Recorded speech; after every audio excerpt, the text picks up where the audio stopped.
Hi friend, नमस्ते। कैसे आप लोग? आशा करती हूँ ठीक ही होंगे। आप लोग के सामने बहुत बहुत ही प्यारा चैती छठ गीत लेके आ गए हैं। हमारे यहाँ तो चैती छठ गीत नहीं होता है, वो वाला छठ ठंड वाला छठ गीत होता है नवंबर में जो होता है। और जिनके जिनके यहाँ होता है, जो जो लोग करते हैं उनको हम प्रणाम करते हैं। और वीडियो पसंद आए तो लाइक शेयर कमेंट जरूर करिएगा।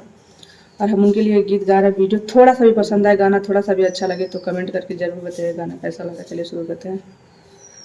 पहिले पहिले हम कैनी छठी मैया बरत तोहार, छठी मैया बरत तोहार। करिहा क्षमा छठी मैया, भूल चुक गलती हमार, भूल चुक गलती हमार। करिहा क्षमा छठी मैया, भूल चुक गलती हमार।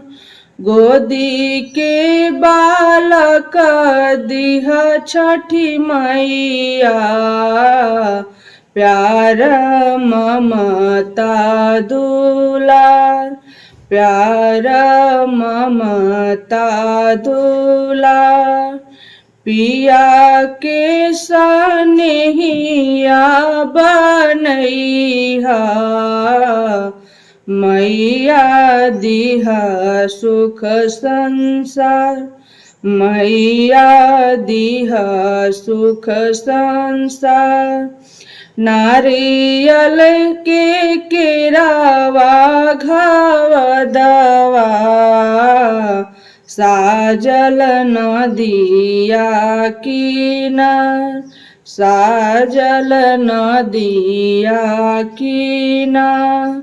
सुनी रज छठी मैया, बढ़े कुल परिवार, बढ़े कुल परिवार। सुनी रज छठी मैया, बढ़े कुल परिवार, बढ़े कुल परिवार। घाट सजवली मनोहर, मैया तोहर भगतिया पार, मैया तोहर भगतिया पार।